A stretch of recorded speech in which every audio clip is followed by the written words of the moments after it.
The time of Jacob's trouble. A long period in biblical prophecy, a time of great distress for the descendants of Jacob, known as the Israelites. This phrase is taken from Jeremiah 30 verse 7, and it says this: Alas! For that day is great, so that none is like it, and it is the time of Jacob's trouble, but he shall be saved out of it. From the days when Yahushua declared the impending destruction of the temple, to the unfolding of historical events, a time that testified to the Israelites' sufferings. The words of the Most High remain a testament to his justice and redemption. This video journeys through the times of the Israelites, known as Jacob's trouble, then coming to an end at the time of the promised second Exodus. Can a nation be born in a day, then still rise to glory? The scriptures say yes, Jacob will prevail. The prophetic warning. The warning given by Yahushua in Matthew 24 verse 2 speaks to the destruction of the physical temple in Jerusalem, which foreshadows the broader tribulations of the end times.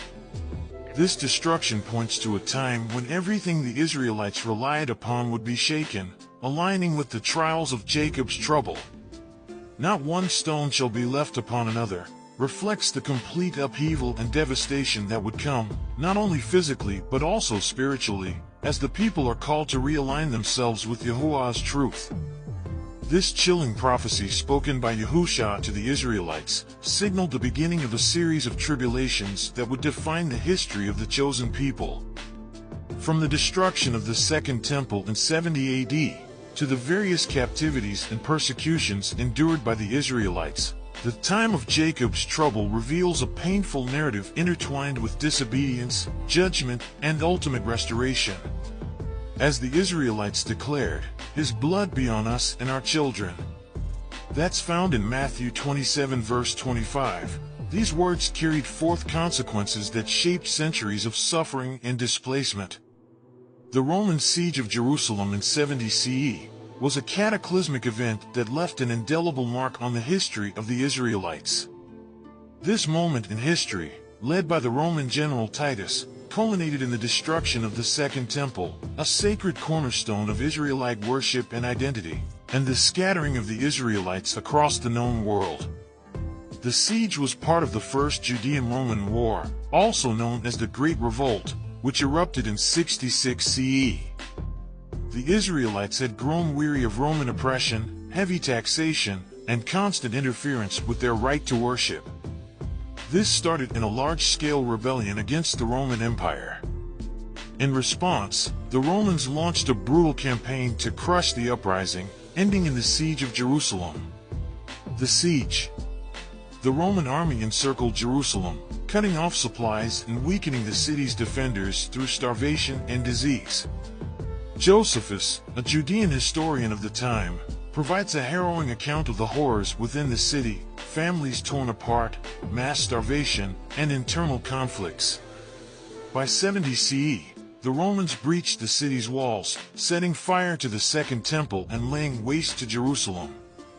The destruction of Jerusalem and the Temple had profound implications for the Israelites. Many lost their lives, others were taken captive, some fled into far-off lands. This marked the beginning of a long period of exile for the Israelites, fulfilling biblical prophecies of scattering due to disobedience. You can find this in Deuteronomy 28 verse 64. The siege and scattering were not only political and social catastrophes, but also deeply spiritual events. The Israelites' exile fulfilled numerous prophecies, including those in Leviticus 26 verse 33, and Jeremiah 29 verse 18, where Yahuwah warned of scattering his people if they turned away from his commandments. Despite this judgment, these prophecies also carried a message of hope, promising eventual restoration and regathering of the scattered Israelites. That's in Isaiah 11 verses 11 to 12. The Roman siege of Jerusalem and the scattering of the Israelites reshaped their identity and their history.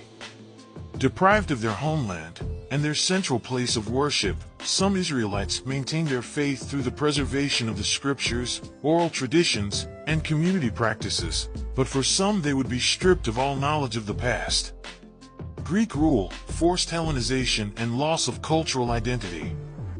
Under Greek rule, especially during the reign of Antiochus, for Epiphanes, the Israelites faced intense cultural suppression. The Greeks sought to enforce Hellenistic customs, language, and religion upon their subjects. Antiochus desecrated the temple, outlawed Torah observance, and forbade key practices like circumcision and Sabbath keeping. Israelites who resisted faced severe persecution, and many were martyred for their faith.